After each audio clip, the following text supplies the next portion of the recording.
officially goes on sale. CNN's Greg Clarkin reports the Potter brand has become its own empire. What are you all doing here? Rescuing you, of course. Actually, Harry hardly needs rescuing. The young wizard has turned into an entertainment conglomerate in just a few years, starting with 4 runaway bestsellers and adding 2 blockbuster movies, countless toys, games, and other merchandise. And Potter Inc. is about to get even bigger with the release of Harry Potter and the Order of the Phoenix. The new book is due to hit store shelves just after midnight Friday. 8.5 million copies are being printed. That's about 5 million more than other big-name books get. More than 1 million people have already ordered a copy on Amazon.com, a record for the online bookseller. Famous Harry Potter. Can't even go to a bookshop without making the front page. And you'll find no argument from the book industry, where Potter and some other big names have jump-started the business. One of the great things about both Harry and Hillary and Oprah restarting her book club is that it just brings enthusiasm back into the business. There has been sort of a depressed effect because the retailing has been down, the economy has been down, so book retailers have been somewhat down too, and this just brings excitement back into the business and I think helps lift everybody's spirits. The numbers on Potter are impressive. Sales of the 4 Harry Potter books total more than $500 million. The 2 movies, both from Warner Brothers, which like CNN is a part of AOL Time Warner, have taken in almost $2 billion worldwide at the box office. And at least $500 million worth of toys and video games have been sold. Harry Potter is all about magic. It's not really the figure Harry Potter himself, but it's the magic him and his friends bring alive. It's all the wizardry. The question now is how long can sales of everything Potter stay this strong? With the new book, there'll be new toys, video games, and of course a movie. And that's expected to keep the Potter empire strong for the foreseeable future. Now, not only have book retailers seized on this release as an event, but toy retailers as well. We're at Toys R Us Times Square, where they've had a number of Harry Potter themed events going on throughout the day. 10 o'clock tonight, they will close the store, clear these shelves, stock them with the new edition of the Harry Potter series, and then open it at midnight for the consumers to get a crack at it. Judy? All right, and we imagine there's going to be a line outside ready to grab some. And they have Greg the police barricades ready for him. Greg Clarkin, right there with the children's books at the bookstore. Thanks very much. Sure. Well, another summer block. More hours and muggles here can get their hands on J.K. Rowling's new book. But readers in Britain, they have a head start as their clock struck midnight just minutes ago. And after the break, Richard Quest is going to join us from London with more on the Potter madness. Collins, Sophia. All right, and also coming in honor of his birthday, the Royal Mint has created 21 gold coins featuring His Royal Highness's royal likeness. The 22-karat coins depict a portrait of William. They are the first 1,000-pound gold coins in Britain's history. The Mint will sell them to the public for $24,000 apiece. In addition, 500 silver coins are being made, and they're being priced at $1,100 apiece. Well, whether you're looking for a job or currently employed, you might want to be careful what you say in cyberspace. Seems like more and more bosses are doing web search. Open the new magical book. Yeah, and entertainment correspondent Alicia Davis is one of them, and she has more on this story. Number 5, right? That's right, Sophia and Collins. I'll tell you, the bewitching hour, it draws near for Harry Potter fans. The latest installment, in the J.K. Rowling series goes on sale at the stroke of midnight. But over in Britain, it is already midnight, and Harry Potter mania is underway. Let's check in with CNN's Richard Quest, who is in London with more. Richard, is it pandemonium over there? This is the book, Alicia. This is what you want to get your hands on. Harry Potter and the Order of the Phoenix. Chapter 1. Dudley Demented, the hottest day of the summer so far, was drawing to a close. A drowsy silence lay over the lodge, and on it goes. That's what's on page 1. I'm not going to tell you what happens right the way through to page 896. But Professor Dumbledore... Oh, my word. Oh, how are you? Now, we're talking to our good friends in the United States, so we don't want to give any secrets away. We would not do that, because the best way to discover the secret is to read the book, because then you will understand the story and the reasons for things happening. But I can't read very well. Oh, well, we'll get one of the gardeners to come and read it to you at bedtime. The question is, do you survive this book? Oh, well, that's the question we all want to know. I can't wait to get reading. Will you read it for me and tell me in the morning? Oh, I think I will. You think you will? I think I will. Do you think I will? No, I don't actually. Oh, that's very kind of you. That's confidence for you. I think your days are numbered. You do? But I don't know. Oh. All right. Thank you very much. His tick is okay. Well, look, I'll wake up in the morning and I'll go like that, and if I don't feel wood, I'll get up. All right. Okay? Thank you very much. Thank you very much. Professor Dumbledore, we thank you. Now, Alicia, so there you have the two men. Have a Merry Christmas as well. I'm sorry? Yes. Oh, nice Christmas. I think he's working too hard. Takes is behind us, isn't it? Yes, not that far behind. Oh, no. Only 5 hours. Oh, good. Not 6.5 months. I think they're all working far too hard. Either that or they've been at the butterbeer and the wrong sort. Anyway, that's the book. 896 pages of it. It's on sale now in Australia, South Africa, across the Middle East, and of course here in the UK. You've got another 5 hours to the eastern seaboard, and then you too will know who lives and who dies. Richard Quest, CNN, reporting live on Harry Potter. Richard, I love it. And 13 million copies of the book worldwide. It looks like you're having to work pretty hard to get a copy of that there. I've managed to get my hands on a copy, and I tell you, I ain't letting it out of my sight, because just about everybody wants to get it. Outside this store at the moment, there's about 1,000 to 2,000 people who've queued up for at least 5 to 6 hours waiting for their copy. This store will stay open, as indeed are stores in New York, Miami, Chicago, Los Angeles. They're all staying open until everyone has been sold. But the sheer numbers, Alicia, 13 million books. This makes it the most popular and the largest book launch in history. The question you must ask finally, Alicia, is what is it about Harry Potter that makes 13, 14, 15-year-olds read 890 pages and then want to read it all over again? I love it. And Richard, it looks like you're also getting a workout having to lift that book up and down. Richard, we want to thank you so much for joining us. Richard Quest. Oh, it is madness over there, and he is mad. We love him. That's going to do it for entertainment. Colin, Sophia, back to you.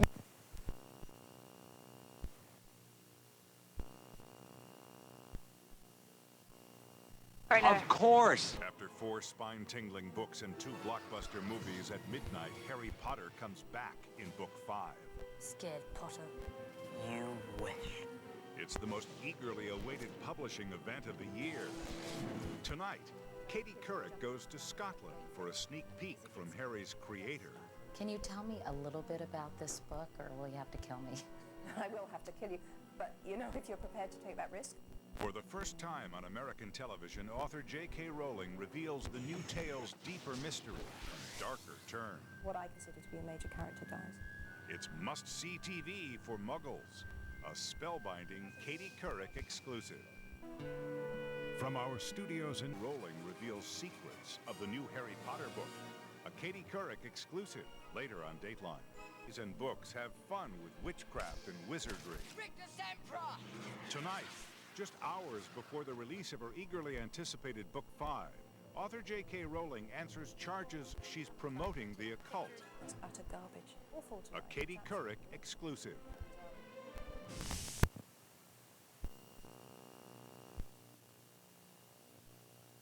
I'm Michelle Kosinski in Northwest Miami-Dade, where people... Tomorrow at Windsor Castle, a costume party with an Out of Africa theme. Next week, today... 4 Harry Potter books flew off shelves faster than a Nimbus 2000. So why did author J.K. Rowling keep the world waiting 3 years for Book 5? Once and for all, what did take so long? For the first time on American television, Harry's creator dispels some myths about his latest adventure. A Katie Couric exclusive. I mean, is it get scary? Do you have, like, stock? Is Katie Couric. The battlements behind me may look like Hogwarts School of Witchcraft and Wizardry, but it's really the ancient Edinburgh Castle. We're in Scotland, home of J.K. Rowling, author of the story that's won the world over, Harry Potter. Her books about the boy wizard have sold more than 200 million copies and made Rowling richer than the Queen of England. In just a few hours, Harry Potter and the Order of the Phoenix goes on sale. Many booksellers will open their doors at midnight, hoping the 5th tale in the series flies out faster than a Nimbus 2000. Fans have waited 3 long years since the last installment, so what took so long? In an exclusive interview, J.K. Rowling dispels some myths and spills some secrets about her magical, mysterious world. Calling all muggles. That's Potter speak for the non-wizards among us. It's the most eagerly anticipated children's book of all time, and midnight tonight is the witching hour. Harry Potter and the Order of the Phoenix continues the saga of the boy wizard with the lightning bolt scar, and readers of all ages have been dying to know what happens next. I think that Voldemort is going to come back. There's probably got to be some tragedy somewhere amongst it. And so. romance. And romance, yeah. I think Voldemort might die and Harry Potter might become the head of the school. I wonder what Professor Dumbledore would say about that. All the publishers will say is deeper secrets, darker powers, stronger magic. So we decided to go straight to the source, the author who's cast this spell over us mere muggles, J.K., a.k.a. Joe Rowling. Dumbledore lowered his hands and surveyed Harry through his half-moon glasses. "It is time," he said, "for me to tell you what I should have told you 5 years ago, Harry. Please sit down. I'm going to tell you everything." Dun, dun, Dun, dun, dun. As titillating as that one line from the new book was, I was counting on a little more 411. Clearly, I felt it was my mission to get Rowling to start spilling her Bertie Bott's beans. Can you tell me a little bit about this book, or will you have to kill me? I will have to kill you, but you know, if you're prepared to take that risk. Stay tuned, because she does give us some clues later on, but there's good reason why Joe Rowling so closely guards her Chamber of Secrets. In the last few months, fake chapters have shown up on the internet, and a British printing company employee was caught trying to sell stolen book pages. Keeping the secrets is crucial to the multi-million-dollar marketing campaign, so there was concern the cauldron could be leaky. But of course, being a skilled journalist, I was able to craft my questions so carefully, she had no choice but to blab. Can you just tell me basically what happens to Harry in this book? Well, basically, Harry... That's a specific question. Yeah, that was very scalpel sharp. He has a really hard time in this book, I would say. Is he going through puberty? Yes, he is. He's angrier. Zits? He's Does a he lot. have zits? No, he doesn't. I see Harry as someone who has great skin. That's one thing he's got going for him. Thank goodness. Thank God. I mean, spots on top of everything else would be too horrible for him. And he does have certain adolescent rites of passage happen to him. And he's snogging with Hermione? Hermione and Harry, do you think so? No, I'm kidding. Ron and Hermione, I would say. There's more. We should probably tension explain that snogging means kissing. Yeah. Lest people think I Lest meant people think you're talking we're about something shagging. completely inappropriate. The story of how J.K. Rowling brought Harry Potter to life has become a legend itself. She used to walk her daughter Jessica down the street in her stroller until she fell asleep, then duck into Nicholson's cafe and write while the baby slept. Back then, she was a single mom living on welfare. But now, 5 years and 5 books later, she's remarried, has a new baby boy, and her estimated fortune is worth $500 million. Oh, and by the way, Nicholson's Cafe, well, that's now a Chinese restaurant. It is true. I really was that broke. And I know what it feels like to be that broke and to live through it and not to know it's about to change. That's the crucial thing. I mean, I couldn't see any light at the end of the tunnel. And every day I'm grateful that we've got food in the fridge now and that I don't have to worry about the bills and that I know I can afford Jessie's clothes. And it's, yeah, I'm grateful for that every day. Is there anything you miss now that you are so well known, Joe, and so wealthy and such a celebrity? I miss the anonymity. Completely miss it. Here in Europe, she's more recognizable than she is in the States. And there are times when Rowling wishes she could wrap herself up in one of those invisibility cloaks. What kinds of things do they say to you, like if you're out at the market or taking a walk? Or Normally they start with, "It is you, isn't it?" Because I think I don't look that distinctive. So very often if you're at the supermarket, you'll start off near the apples and you see someone kind of thinking, might be her. And then you're halfway along and you're by the yogurts and they're thinking, yeah, it's her. And they've got a kid with her and the kid's going, it is mum, it is mum, it And then is once her. they get in the and then meat you department? get to the toilet roll, always, and you're just reaching out for your favourite brand and then they come up to you. Always. When you're getting tamped back, something Always. like that? Yeah, that did happen the other day. I'm standing there with this box in my hand. Yes, of course I'll sign autographs. May I put this down first? Better than kaopectate, though. Yeah, something slightly. Like that. Still, the 37-year-old author says Scotland does afford her more anonymity than her native England. She moved here in 1994 after her first marriage to a Portuguese journalist fell apart. Do you ever hear from your first husband? I bet he's going, what was I thinking? Yeah, really big no comment on that one. Her second marriage in 2001 to a Scottish doctor named Neil Murray, who looks like a grown-up you-know-who, was followed this past March by the birth of their first child, David.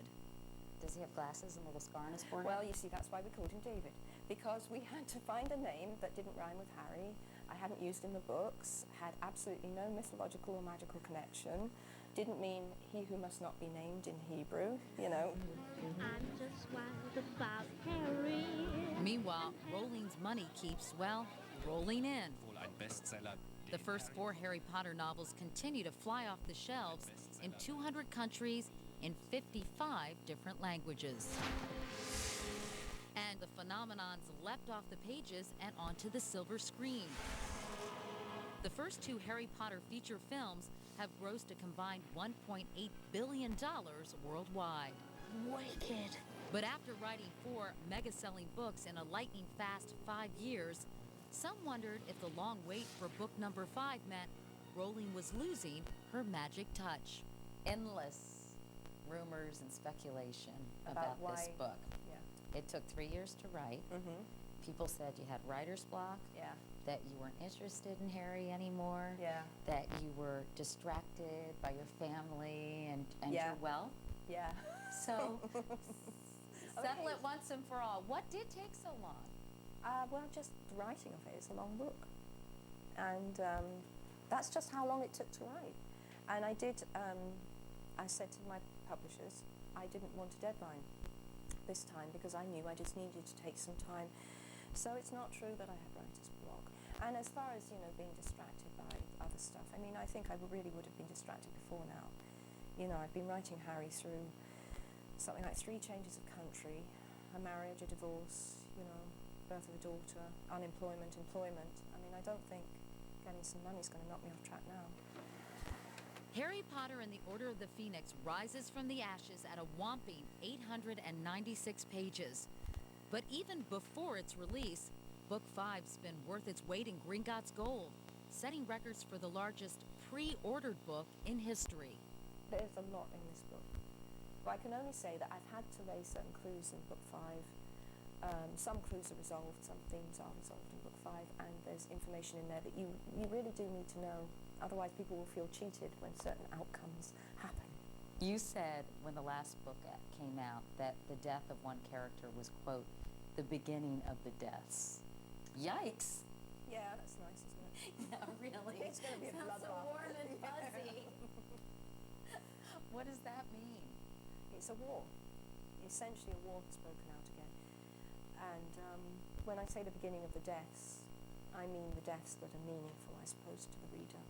In this book, what I consider to be a major character dies. It was awful to write. It was absolutely awful. And literally, well, I cried after doing it. And then walked into the kitchen afterwards in tears. And Neil said to me, what's the matter? And I said, well, I've just killed the person that I'm going to kill. He doesn't know who it is. And Neil said, well, don't do it then, which showed he completely didn't understand that you need to be very unpleasant and vicious characters to write heartwarming children's books. But he's a doctor, he just doesn't get it. He's, you know, more into saving people than killing them. Yeah. But Rowling's ruthlessness has come under fire. Some parents have criticized her for overemphasizing dark themes such as death. And some religious groups have gone as far as saying the novels are potentially harmful and promote occultism. I think that's utter garbage. I absolutely do not believe in the occult, practice the occult, think it. I've met literally thousands of children now. Not one of them has said to me, "You've really turned me onto the occult." Not one of them. You know, and I'm convinced that if that's what my books were doing, I would by now have met one child who would have come up to me covered in pentagrams and said, can we go and sacrifice a goat later together? Will you do that with me? It's never happened, funnily enough. You find it very annoying, I can tell. Well, occasionally I do. Just occasionally I do. Because I am being accused of something quite horrible. So of course I'm going to defend myself. What do you believe in? I'm just curious about your belief system. God, heaven, Well, I do hell. believe in God. You do? Yeah, which I've said before, but that just seems to annoy them even more for some reason. I don't think they want me on their side at all. Rowling also dispelled the rumor there would be more than the 7 Harry Potter books she's promised. I don't know where that rumor came from. And true to form, she says she won't accept a deadline for writing the last 2. But one thing is for sure, now that the word muggle has been added to the Oxford Dictionary, Jo Rowling's assured of literary immortality. That gives you a feeling about, A, what kind of impact you've had, and B, how enduring people think these books will be. Because as far as I know, they don't take a lot of words out of the dictionary, do they? That would be so embarrassing, wouldn't it? Yeah. It's like being melted down at Madame Tussauds. I always think that's the ultimate humiliation. That's why I wouldn't really want to be in Madame Tussauds, because the day comes when they melt you down to make you into someone else. It does? Oh no, I'm in there. Oh, that's okay, that's okay. Well, some people they keep. The 3rd Harry Potter movie, The Prisoner of Azkaban, just finished filming here in Scotland for release in 2004. Katie Couric reporting tonight from across the pond. That's all for this edition of Dateline Friday. We'll see you again for Dateline Sunday at a special time, 8, 7 Central. For the whole family and more, all for the price of just a hotel room. Welcome to People in the News. For Paula Zahn, I'm Anderson Cooper. He's the young wizard in training who's conjured up an international phenomenon. Harry Potter is back. Back at Hogwarts, back on bookshelves, and back to cast another spell on adults and children alike. Harry Potter and the Order of the Phoenix is the latest installment of a series that has sold more than 195 million books worldwide. Here's Bruce Burkhardt. Harry Potter lives in a world of fantasy, in a place far, far away. Just a boy, he's beloved and admired by millions. What are you all doing here? You'll be okay, Harry. You're a great wizard. He's brave and adventurous, and he doesn't care what people tell him to do. Harry's friendly. Harry's not scared of anything. Harry Potter is braver than anyone I've ever met. Harry's amazing. Harry Potter is back. With the much-anticipated release of the series' 5th installment, Harry Potter and the Order of the Phoenix, flying onto bookshelves to go on sale midnight, June 21st, Harry is once again setting publishing records with an unprecedented 6.8 million copies printed for its first edition, with another 1.7 million to come. But the story behind the Order of the Phoenix has been closely guarded since its inception, and security has been tight. So they'd have to break through our gates, break through the door, and break through the back door to get here. All this is feeding the Potter frenzy.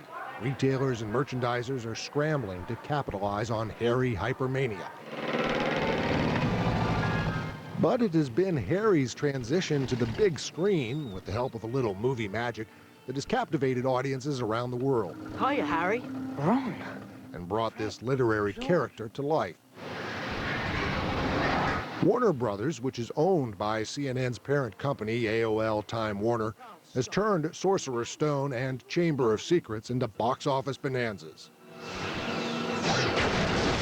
1, 2, 3, action! The film's director saw the appeal in Harry's story immediately.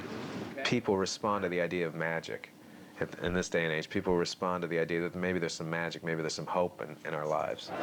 And the actor who portrays Harry recognizes one of his best qualities. He's the underdog, which I think is one of the appeals of Harry. He's the underdog who triumphs.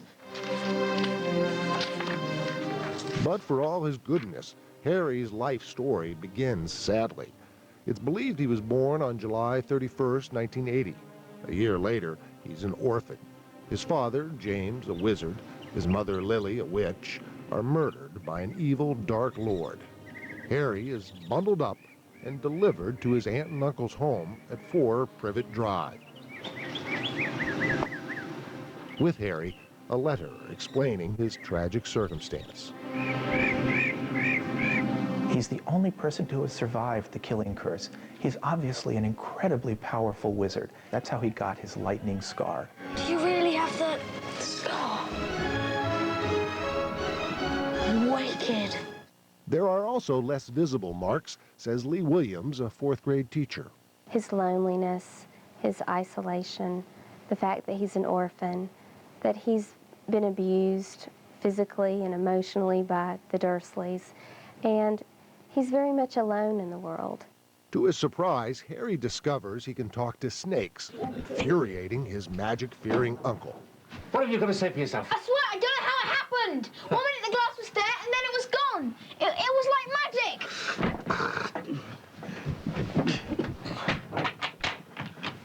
There's no such thing as magic. But magic always finds Harry. As seen in the film, a very special invitation arrives at number 4 Privet Drive. Dear Mr. Potter, we are pleased to inform you that you have been accepted at Hogwarts School of Witchcraft and Wizardry. First years, come this way, please. Come on now.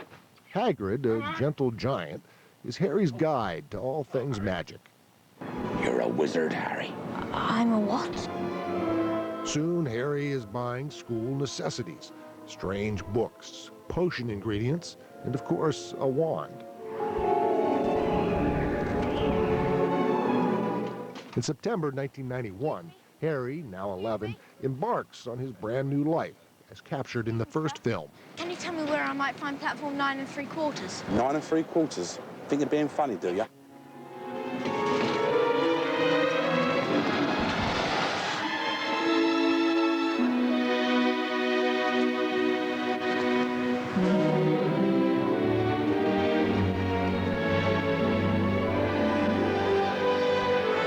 In a few moments, you will pass through these doors and join your classmates. Even at Hogwarts, Harry has to learn to fit in. Mr. Potter.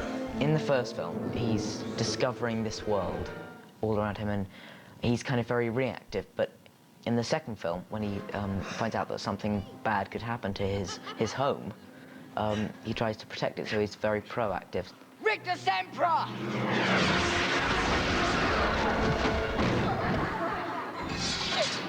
The troubles Harry Potter faces in his first year at the School of Wizardry do not disappear in his second.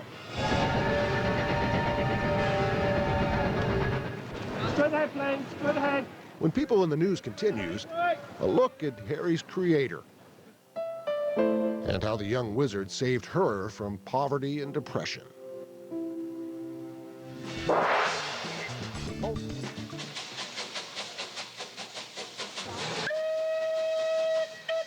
The person who knows Harry Potter inside and out is J.K. Rowling. Straight ahead, please. Straight ahead. On a train journey in 1990, Rowling says Harry popped into her life. It came very suddenly, the idea for this boy who didn't know what he was until he was 11, and then he got this invitation to go off to wizard school, and I had this very physical response to the idea. I felt so excited. I just thought it would be such fun to write. While the English countryside flew by, images of Harry, Hermione, Ron, Hagrid, and even Hogwarts materialized. Like Harry, Rowling would come to know misery. In 1993, she moved to Edinburgh, Scotland. Divorced, she was a single mother with an infant daughter. Depressed and on public assistance, Rowling says she wrote about Harry to keep sane. Rowling would flee her dreary apartment for coffee houses where she'd fill notebooks with Harry's story. The young boy became her knight in shining armor. I never dreamt Harry Potter was going to be the thing that saved us. Harry Potter was my personal ambition, and I often felt selfish for pursuing it. The pursuit was a long one. It took Rowling, who had never had anything published before, 5 years to write book 1, and then another year to find a publisher. In 1997, Rowling's quest was successful. By anyone's standards, and certainly by mine, I'm now rich. How rich? According to BBC News, J.K. Rowling is now one of the wealthiest women in Britain, even richer than the Queen. There are more than 190 million Harry Potter books in print worldwide. Harry's story is published in at least 47 languages, from Albanian to Zulu. Harry is recognized everywhere he goes as a hero. David Colbert is the author of The Magical Worlds of Harry Potter. He says Harry, as well as the creatures he meets, are not unique. Many of the creatures in the books come out of J.K. Rowling's imagination, and they're wonderful creatures. But also many of them come from myth and literature and legend. For instance, Harry's owl, Hedwig. Owls are the mail carriers in Harry's world.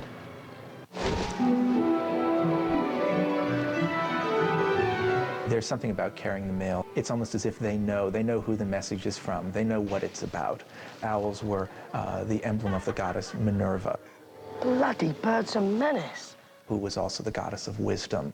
Hedwig is named for Saint Hedwig, the patron saint of orphans. Orphans like Harry.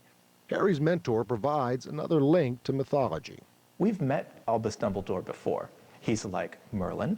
He has the long gray beard and the long flowing hair, and he dresses in robes. He's old, he's wise, he's somewhat mysterious. But his first name, Albus, it's the Latin word for white. So of course he's fighting the dark forces, the forces of evil. And it's the perfect name for a wizard who's doing that. And don't forget the troll, the giant. First years, come this way, please. Come on now. And the phoenix that rises from the flames. But it's Harry himself who's most legendary. Harry is a universal hero. He's a hidden monarch like King Arthur was. He was hidden away as a child so that he would be protected. He doesn't even know that he's a great wizard. All heroes go on adventures and receive magical charms like Harry does in the film.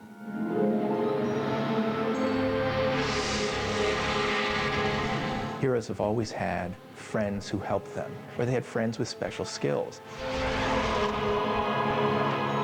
Luke Skywalker didn't go anywhere without R2-D2 and C-3PO. Do you think there really is a Chamber of Secrets? Yes. And our hero, Harry, goes nowhere without Ron and Hermione. He's had an incredibly tough life, and he just comes through it all with the help of his friends Ron and Hermione. Ugh. Essence of crab. Cheers. As seen in the film, Harry can't make things change without them.